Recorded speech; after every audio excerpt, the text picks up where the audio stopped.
Maka saya langsung to the point buat respon dulu ya. Ya, Bang. Ya, mangga Kang. Oke. Jadi kemarin setelah adanya press conference Barreskrim, saya itu minta teman saya untuk ngecek big data. Iya. Karena cuma 1 hari. Pagi ini big datanya sampai 23 Mei 2025 kira-kira 500.000 sampai 750.000. Itu mayoritas 85% tidak percaya dengan hasil Barreskrim. Dengan bahasa yang macam-macam lah. Karena kan kalau big data kan kita apa ya sih istilahnya grab ya. Web mining, penambangan data. Ya. Sentimen. Berdasarkan keyword ya kan. Jadi sentimennya ya, di sentimen negatifnya yang tidak percaya Barreskrim itu 85%. Yang percaya itu cuma 15% saja. Komentar Anda sesuai dengan SCI, Scientific Crime Investigation. Ya, itu kan menandakan bahwa publik tidak lagi gampang dibodohi, ya kan?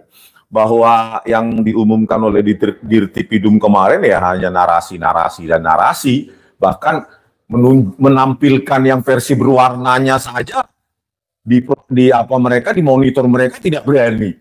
Yang ada cuma angle serah terima yang jauh dari focal point dari kameranya. Gitu. Jadi ketika kita perbesar pun tidak ada informasi yang bisa kita ekstrak, menguji keidentikan antara yang diserahkan itu dengan apa yang diupload di apa namanya oleh akun X dari Dian Sandi Utama kader PSI itu, berikut juga dengan yang ditampilkan dalam bentuk proyektor di kota UGM oleh teman alumni, nggak ada informasi sama sekali. Justru yang berani ditampilkan dalam bentuk fotokopi, padahal yang dimuat adalah informasi yang sama kan, antara fotokopi seharusnya dengan warna, ya sudah tampilkan aja di warna, bahkan harusnya dipegang oleh Dirtipidum itu. Oke, yang fotokopi itu Anda lakukan riset nggak atau penelitian nih setelah ditampilkan di Barreskrim itu? Enggak juga Bang, karena sama ya, informasi warna itu kan sudah dibuang akibat fotokopi itu. Iya. Yang kita jejak kemarin kan yang penting itu ada lintasan stempel itu. Oke. Ya, karena itu. Jadi tidak relevan kalau fotokopi. Nggak kelihatan. Nggak kelihatan karena dia sudah jadi satu warna kan. Tapi foto yang face recognition? Foto enggak juga, belum. Karena saya kecewa.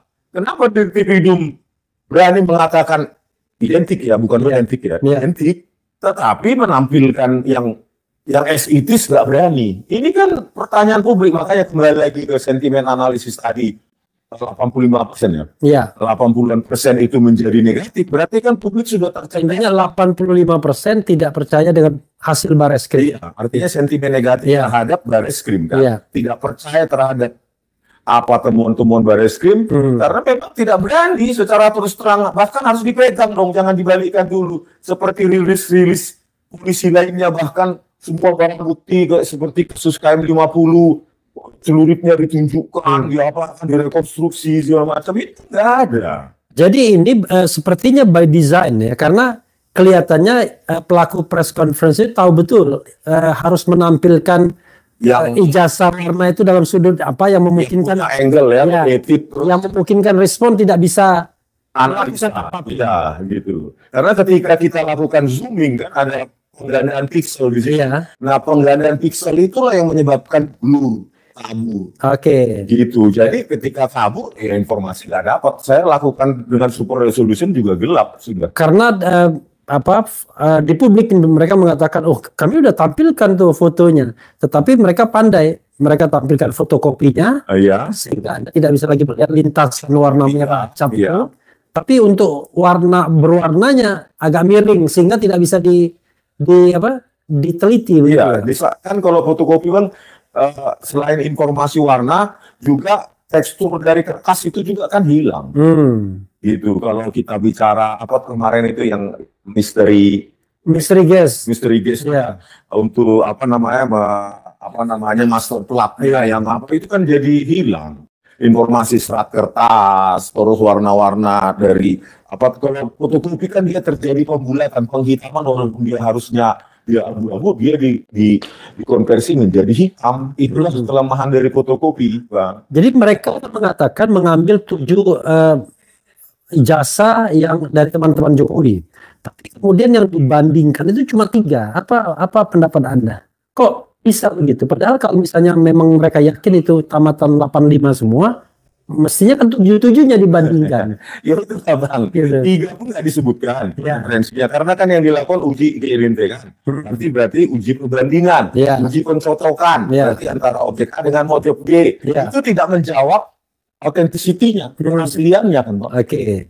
Metodenya, maka outputnya salah. Yang kita inginkan kan authenticity test, uji keaslian, bukan uji identity, keidentikan. Oke. Maka outputnya salah. Jadi kalau dikirim di dia, polisi mengatakan ijazahnya asli, salah, identik ya. Tapi Dirtipidum ada satu pernyataan yang memang jelas dia mengatakan asli. Kan? Anda lihat nggak?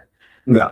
Oh, Kalau itu ada. benar, Iya. berarti itu pembohongan publik. Oke. Untuk menguji nanti keaslian. baiknya kita cek lagi. Iya. Kalau tidak salah, kemudian dari semua rangkaian itu ada kata-kata asli yang keluar dari Dirtipidum.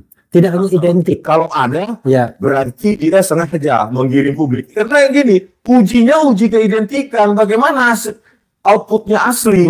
Outputnya ya identik. I see. Yang kami uji identik A dengan B. Bukan asli. Kalau kita bicara identifikasi, keidentikan, kan misteri guest saya sudah mengatakan ketika 1120 itu which is punya dengan 1115 dan 1117 tidak identik. Ya kan? Maksudnya kan ketika dibandingkan dengan kelompok tertentu barangkali identik, tapi ada juga loh yang tidak identik. Nah, Anda menganggap apakah itu problemnya sehingga 7 yang diambil sampelnya cuma 3 yang dibandingkan? Bagi saya banyak problemnya dari apa pengumuman dari Dirtipidum itu. Ya kan Bang?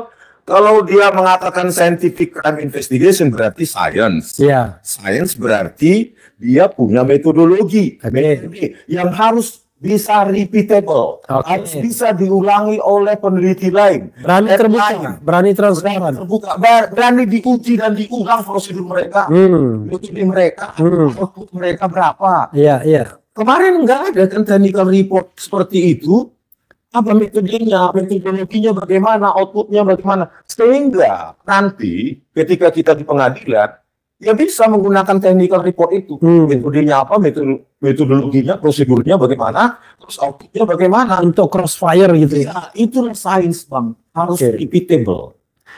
Ada yang mengatakan seharusnya itu press conference-nya itu dilakukan oleh ya orang puslapor sendiri, jangan oleh Dirtipidum. Dia nggak paham, kan dia kan cuma di feeding gitu. Tapi proses ilmiahnya yang namanya SCI itu kan dia juga tidak ikuti. Menurut Anda? Ya minimum ya dibacakan lah. Hasil SCI, Scientific Crime Investigation yang based on science tadi itu kan outputnya kuantitasasi, kuantitatif. Iya. Mana ada output science itu kualitatif dan identik itu adalah kata kualitatif. Asik. Seperti orang, kalau sudah Anda amati tadi yang datang itu sama nggak dengan yang kemarin? Sama. Itu juga penelitian. Asik. Kesamaannya berapa persen? Keidentikannya berapa persen? Oh, jadi ada kaitan persentasenya juga gitu ya? Kuantisasi. Ya, kuantifikasi. Ya, kuantisasi. Ya, kuantifikasi. Dikuantifikasi. Oke. Dalam bentuk persentase kah, Ya. dalam bentuk angka kah, 0 sampai 1, atau yang lainnya. Harus ada variabel keluaran, sehingga itu menandakan bahwa produk dari proses penelitian. Oke, dia cuma mengatakan identik, Nah, tapi tidak tidak orang ada. awam pun bisa. Identik nggak yang kemarin datang dengan yang kemarinnya lagi? Identik. Padahal kembar identik pun belum tentu 100%. Iya, identik berapa persen kan gitu. Iya. Luar biasa. Silakan Anda mau katanya jam pukul 18.00 mau jalan. Jadi saya tambahkan lagi ya. Jadi tadi itu bahwa ada keluar statement bahkan di dalam teks di Kompas dan lainnya itu dikatakan di mengumumkan alam subskripsi itu setelah dirame Iya. dan tidak sah. Iya. Ada terima. Oke. Proses ini mereka pernah STI. Tapi Kayak kan duit ya.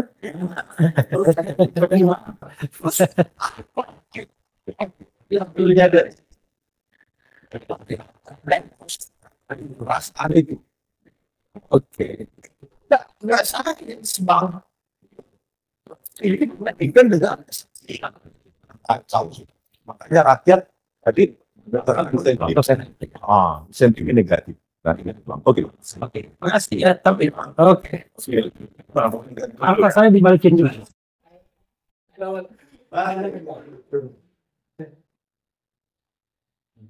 Ya, soalnya sekalian luar biasa respons dan impact di antara kelompok kita ya, dan kelompok kita. Kelompok kita lebih dari di antara orang-orang yang lagi berseberangan dengan Baris Krim Mabes Polri itu ya kepentingannya berseberangan.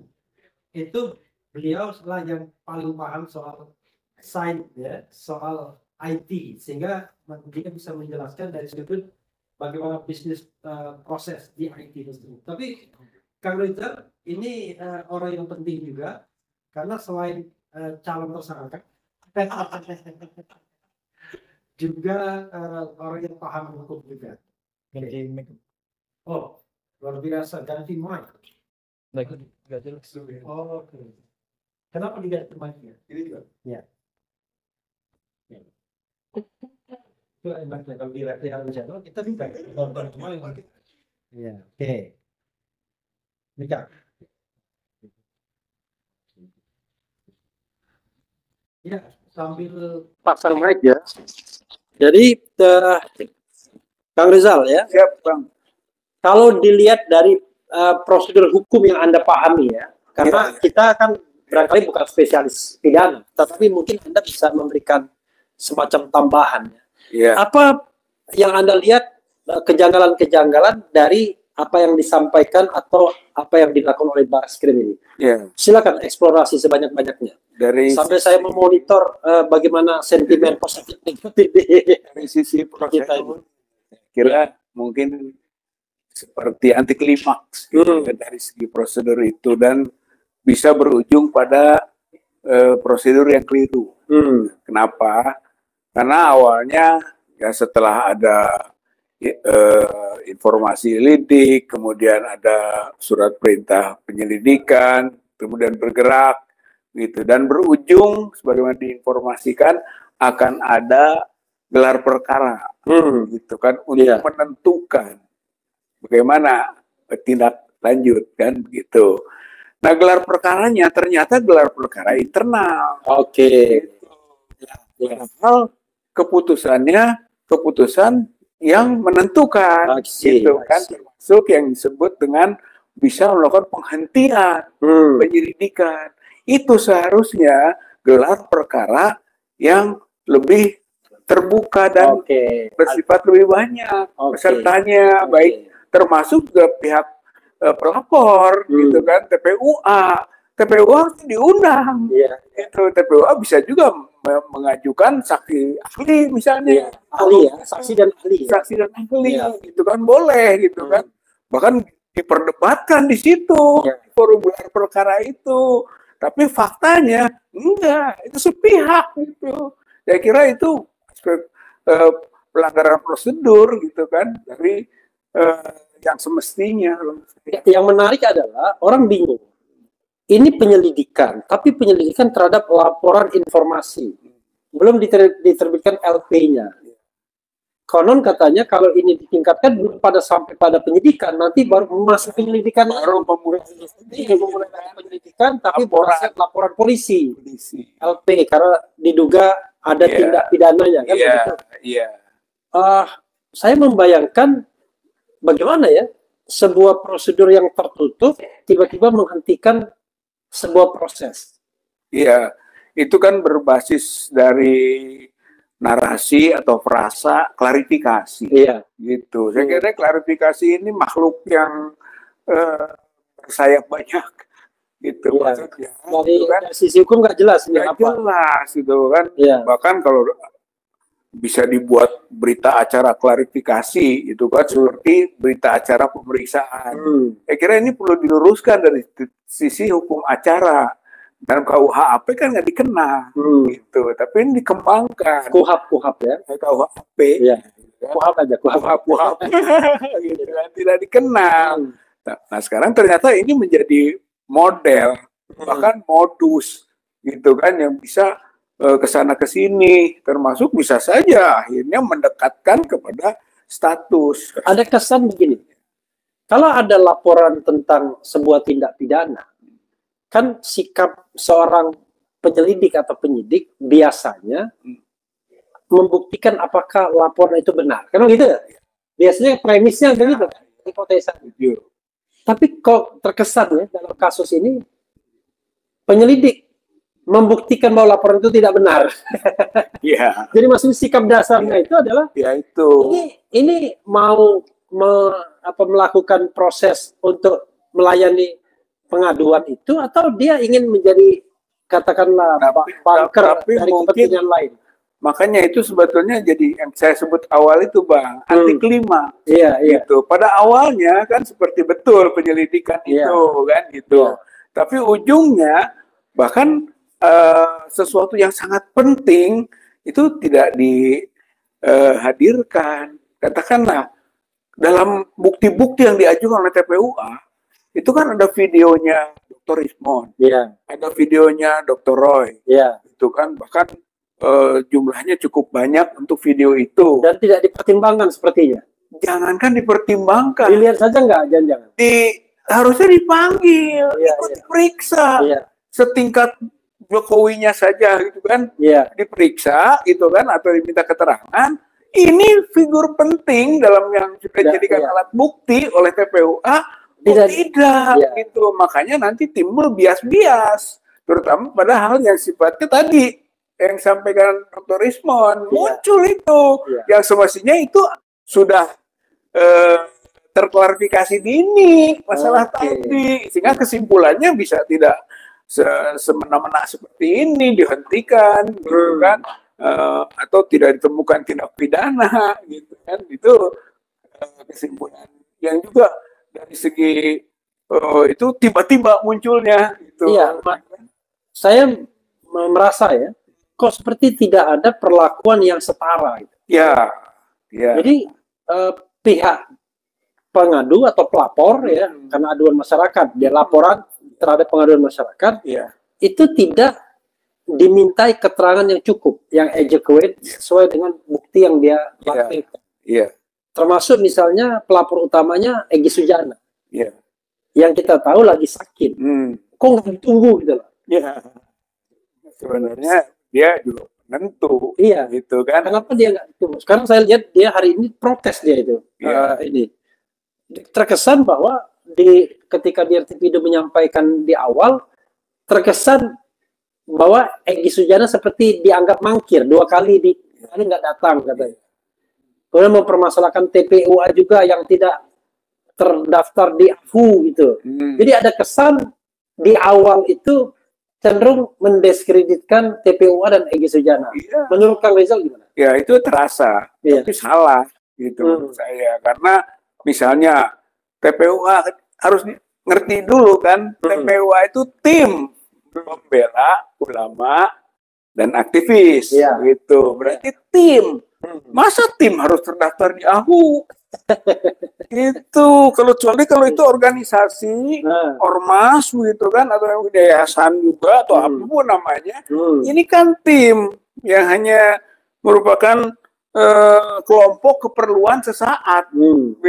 Itu jadi sebetulnya itu dari sisi pemahaman soal legal standing itu sudah dikemukakan dari awal. Kemudian ini kan Dumas, pengaduan masyarakat. Berarti TPUA itu bagian daripada masyarakat. Jangankan ada tim, perorangan juga kan bisa mengadukan. Beserta dipermasalahkan dengan aspek-aspek yuridis seperti terdaftar di AHU.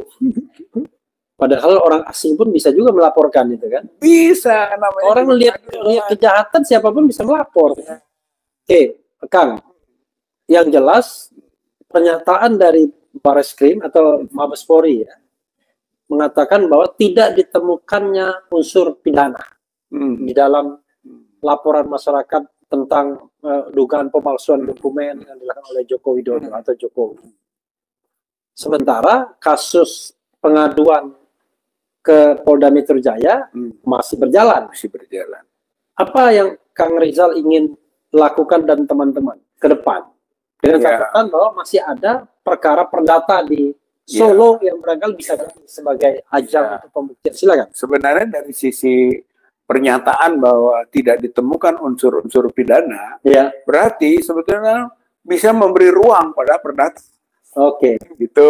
Itu perdatanya harus jalan. Tuh, bahkan menurut surat larangan Mahkamah Agungnya kan, ketika ada data dan pidana perma ya, peraturan Mahkamah Agung tahun 5856 ya. 56. Itu harus didahulukan perdatanya. Karena juga ternyata si perdata ini berhubungan dengan soal status ijazah. Gitu. Ketika berbicara tentang terjadikah perbuatan melawan hukum pada proses yang berkaitan dengan ijazah itu. Berarti bukan sesuatu yang tidak terkait gitu. Maka sangat wajar gitu kan kalau misalnya aspek pidananya terhenti, baik itu Bareskrim maupun Polri gitu. Dari misalnya dalam proses pembuktian dalam kasus perdata, pihak tergugat mendatangkan ahli dari Bareskrim gitu. Kan fair saja, tapi pihak penggugat bisa juga menghadirkan respon. Bisa temuan-temuan yang ada pada proses pidana, katakanlah yang seharusnya bisa dibawa ke ruang perdata, gitu. Jadi sebetulnya tidak masalah, meskipun dia terhenti, tapi dia melakukan operasi senyaplah pencarian informasi, itu bisa digunakan, gitu. Oke, tapi saya tidak pernah mendengar ya TPUA concern, ada perhatian untuk membackup kasus perdata yang sedang berlangsung sekarang ini. Itu apa saya salah? Bukan begitu, karena memang kasus perdata ini kuasa hukumnya bukan TPUA. Itu karena TPUA kan dari awal juga sudah membela atau menjadi kuasa hukum kasus perdatanya Bambang Tri. Awal kan Menteri tahun 2022 kemudian Bambang Tri dikriminalisasi gitu kan, kemudian TPUA mendampingi, kemudian TPUA juga masuk lagi kan di perdata gitu, di yang keputusannya NO itu. Jadi memang TPUA sedang menjalankan ini dan TPUA sampai kepada pengaduan masyarakat di Bareskrim. Jadi masih berjalan TPUA begitu. Nah, Dr. Taufik melalui gugatan perdatanya ini menjadi bagian lain yang berjalan. Jadi kita sebenarnya nggak usah campur tangan TPUA.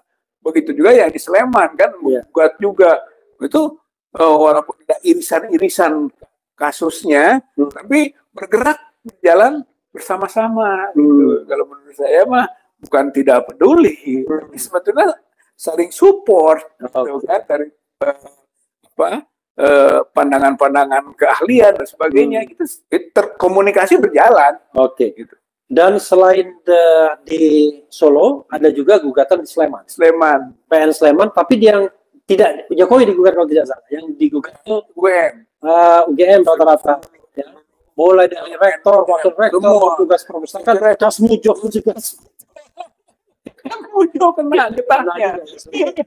Nah, ada komunikasi TPU dan Komardin ya. Saya kira ini informasi tambahan. Yang jelas Dr. Taufik melakukan intervensi dan dia menjadi pihak yang membantu, yang mendukung Komardin di dalam PN Sleman itu. Ya, itu karena mungkin waktunya berdekatan, juga lokasinya berdekatan. Saya gitu. Wajar lah kalau itu dibersamai, gitu kan, yang diharapkan akan saling menguatkan. Ya, kalau TPUA kan sedang fokus di sini, gitu. Jadi bergerak di Bareskrim ini, gitu. Kang, ini kita ngomong mengenai hal yang sifatnya futuristik skenario ya. Setelah Bareskrim mengatakan ijazah Jokowi asli, ada kata-kata dia bilang asli loh, dan pemberitaan media kan ke sana ya semuanya. Walaupun metode yang dia pakai sebenarnya identifikasi tadi ya, identik dan tidak identik. Maka ada dua skenario yang diperkirakan pengamat, bahkan orang biasa pun bisa memperkirakannya. Pertama, kalau Jokowi dendam dengan Kang Rizal dan teman-teman, ya, baik TPUA maupun non TPUA, maka kasus ini yang di Polda Metro Jaya pencemaran nama baik akan dilanjutkan. Bahkan menggunakan pasal dengan ancaman hukuman 8 sampai ada dan 12 tahun, pasal 32 dan 35. Undang-Undang ITE ya, Undang-Undang Nomor 1 tahun 2004. Perubahan dari dua undang-undang sebelumnya. Nah, itu kalau seandainya Pak Jokowi merasa bahwa dia sudah direndahkan serendah-rendahnya, dihina sehina-hinanya, dan dia dendam. Maka lanjut kasus ini, Kang Rizal segera akan jadi tersangka. Bahkan kalau menggunakan pasal 32, polisi nggak peduli, tahan dulu. Tapi ada skenario kedua yang mengatakan bahwa Jokowi akan ambil poin. Dengan adanya Barreskrim, saya menganggap kasus ini selesai, case closed. Saya maafkan orang-orang yang memfitnah saya, karena itu tidak benar. Dan saya tarik gugatannya. Artinya dia ingin mengatakan bahwa Anda tidak perlu lagi mempertanyakan ijazah. Tapi kalau yang pertama tadi, dendam dicurahkan, tapi kemungkinan ijazah harus dihadirkan dan dilakukan, katakanlah, investigasi secara ilmiah, dengan mendatangkan ahli dan lain sebagainya, masih terbuka. Dari dua skenario itu, apa, bukan pendapat, perasaan atau feeling dari Kang Rizal?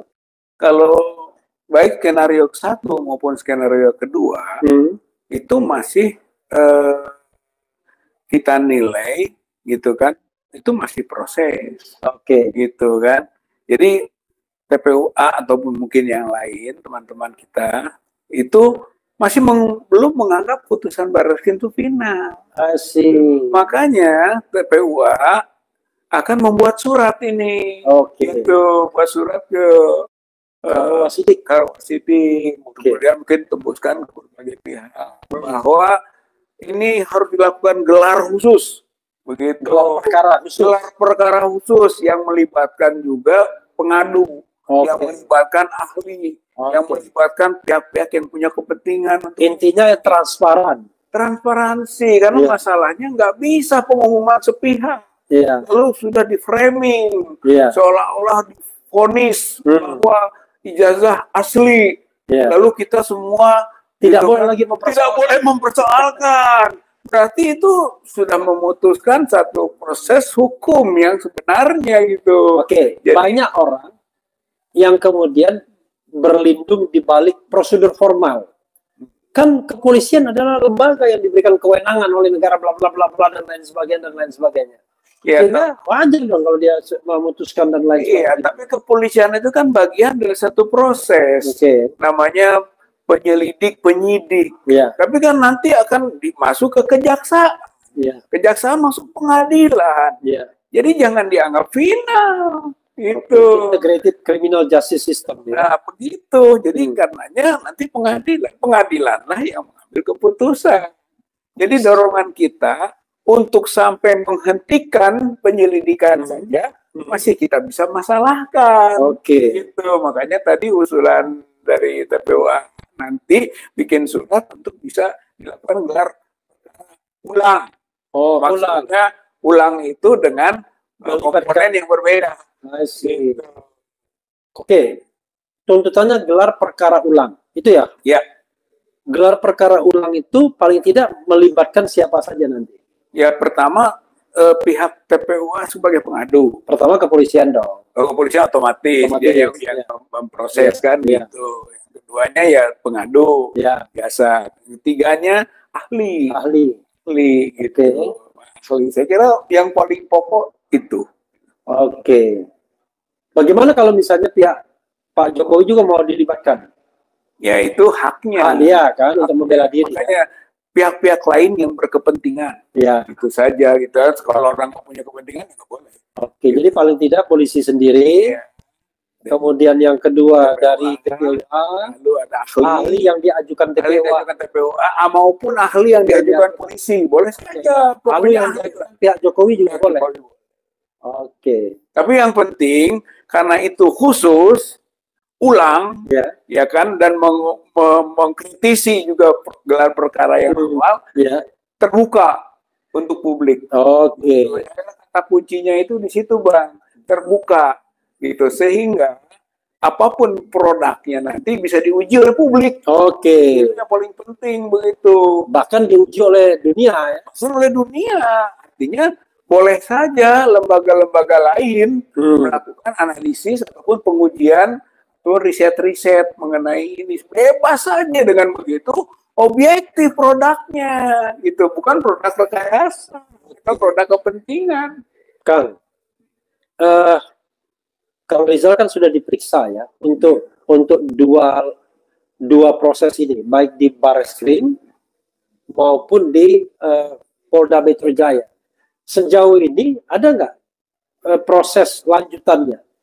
Belum Ya? belum, karena apalagi kalau sekarang Barreskrim sudah putuskan menghentikan penyelidikan kan, artinya proses-proses yang sudah sampai itu selesai, walaupun kita kritisi tadi kan belum lengkap sebenarnya, gitu. Minimal Egy nggak dipanggil, ahli nggak dipanggil, padahal itu semua udah masuk sebagai bukti, gitu. Bukan sesuatu yang muncul tiba-tiba, diusulkan begitu saja. Buktinya itu videonya Pak Rismon dan videonya Roy, dan lain-lain.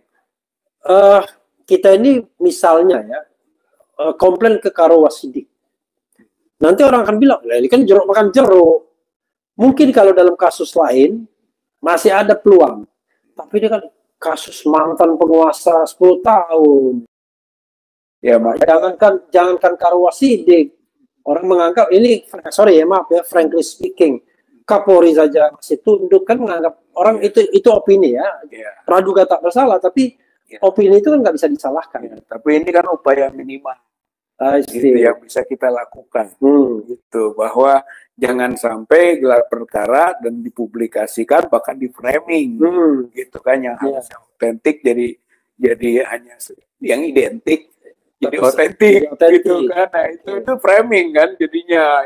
Orang bangun opini, wah asli sudah, nggak boleh diapa-apakan lagi. Nanti dulu, belum.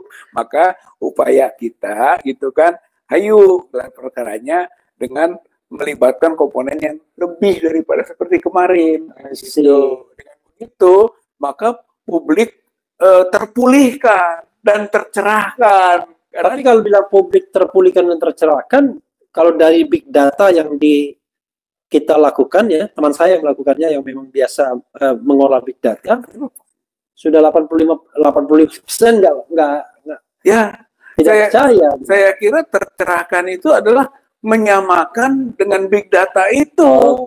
Begitu, bahwa ternyata termasuk 15% yang masih percaya itu mungkin tercerahkan juga. Dan sekedar memang catatan, Kang, saya kan pernah juga membuat polling. Ya, kita ini subject to di Refli Harun Channel ya. Saya tidak berpretensi bahwa polling ini lantas mewakili semuanya, enggak. Tapi intinya adalah mewakili pemirsa RH Channel, Refli Harun Channel. Saya mengatakan, apakah Anda percaya dengan keterangan polisi bahwa ijazah Jokowi asli? Saya menggunakan kata asli karena itu yang saya dengar. Ya. Yang percaya 8%, percaya, tidak percaya 88%, kemudian ragu-ragu 3%. Ini kalau dijumlahkan memang jumlahnya masih 101% karena biasanya pembulatan ke atas semua, jadi 101%. Tetapi intinya adalah angkanya jomplang banget. Dan yang voting itu 109.000. Bukan 1.200, 109.000 sampai sekarang. Kalau kita up lagi barangkali bisa sampai 2 juta. Jangan-jangan. Dan ini juga sesuai dengan temuan big data bahwa sentimen negatif terhadap ijazah palsu, artinya sentimen negatif terhadap Jokowi, itu dari 40% di Desember 2024 menjelma menjadi 90% lebih di 17 Mei 2025. Kan sebenarnya kalau kita lihat publik ini sebenarnya lebih percaya sama Kang Rizal dan teman-teman sepertinya. Itulah sebetulnya kenapa kita tidak menyerah. Kenapa kita tidak menyerah? Walaupun mungkin informasi datanya itu terungkap baru ataupun berapa hari lalu, tapi kita punya keyakinan bahwa yang sedang diperjuangkan ini adalah kebenaran publik, gitu, keingintahuan publik.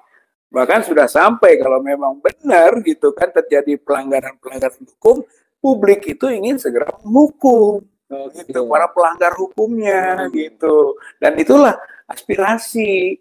Jadi apa yang dilakukan ini sebetulnya bukan kepentingannya kelompok TPUA atau ahli seorang dua orang gitu kan. Bukan. Ini sudah ditangkap aspirasinya dan ternyata mendapatkan pembenaran berdasarkan data yang kini sampai sudah dipublikasikan saja gitu oleh Bareskrim bahwa itu asli, masih tidak percaya juga.